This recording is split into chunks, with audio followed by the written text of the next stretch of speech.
दोस्तों, unseen world में आपका स्वागत है।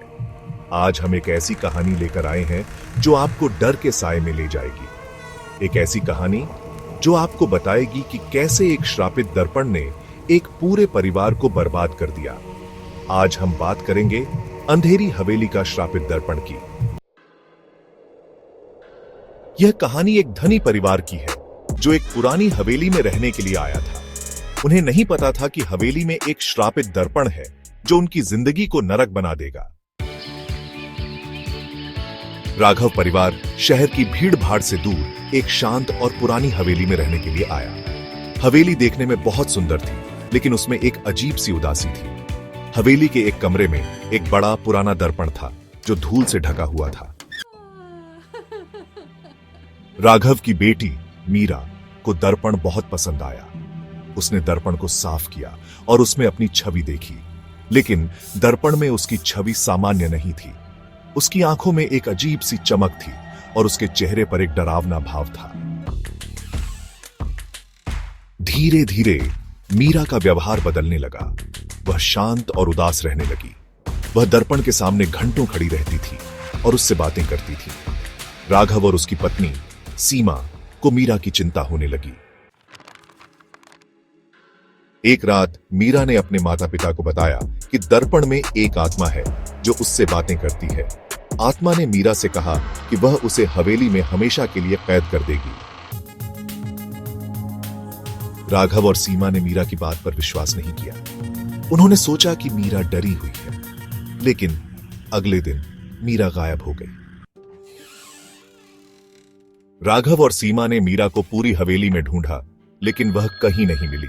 उन्होंने पुलिस को बुलाया और पुलिस ने भी मीरा को ढूंढा, लेकिन कोई फायदा नहीं हुआ। कुछ दिनों बाद राघव और सीमा को हवेली के तहखाने में एक पुरानी डायरी मिली। डायरी में हवेली के पिछले मालिक की कहानी लिखी हुई थी। मालिक ने लिखा था कि उसने एक आत्मा को दर्पण में कैद किया था और आत्मा उससे बदला लेना चाहती थी। राघव और सीमा को समझ में आ गया कि मीरा को उस आत्मा ने ही कैद किया है। उन्होंने फैसला किया कि वे मीरा को बचाने के लिए कुछ भी करेंगे। उन्होंने एक तांत्रिक को बुलाया और तांत्रिक ने उन्हें बताया कि आत्मा को दर्पण से निकालने के लिए एक विशेष अनुष्ठान करना होगा। राघव और सीमा ने तांत्रिक के साथ मिलकर अनुष्ठान किया। अनुष्ठान के दौरान दर्पण में से एक भयानक चीख निकली और मीरा की आत्मा दर्पण से बाहर आ गई। लेकिन आत्मा इतनी कमजोर हो गई थी कि वह मीरा के शरीर में वापस नहीं जा सकी। आत्मा ने राघव और सीमा से माफी मांगी और कहा कि वह हमेशा के लिए चली जाएगी। मीरा वापस सामान्य हो गई, लेकिन वह उस भयानक अनुभव को कभी नहीं भूल पाई। राघव और सीमा ने हवेली छोड़ दी और कभी वापस नहीं आए। लेकिन हवेली में कुछ ऐसा था जो अब भी वहां मौजूद था, एक अदृश्य साया।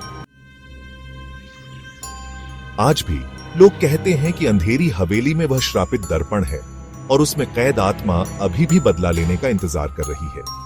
कुछ लोग कहते हैं कि उन्होंने हवेली के आसपास अजीब आवाजें और परछाइयां देखी हैं। दोस्तों, ये कहानी हमें बताती है कि अंधविश्वास कितना खतरनाक हो सकता है। हमें हमेशा सतर्क रहना चाहिए और कभी भी बुरी शक्तियों के जाल में नहीं फंसना चाहिए। क्या आप अंधेरी हवेली में जाने की हिम्मत रखते हैं? शायद वह अब भी वहां हो। अगर आपको यह कहानी पसंद आई तो कृपया लाइक, शेयर और सब्सक्राइब करें। और हां, हमें कमेंट करके बताएं कि आप अगली बार किस तरह की कहानी सुनना चाहते हैं। अनसीन वर्ल्ड में आपके साथ ऐसे ही डरावने रहस्य लाते रहेंगे। धन्यवाद और याद रखें, शायद वह अभी भी यहीं कहीं हो।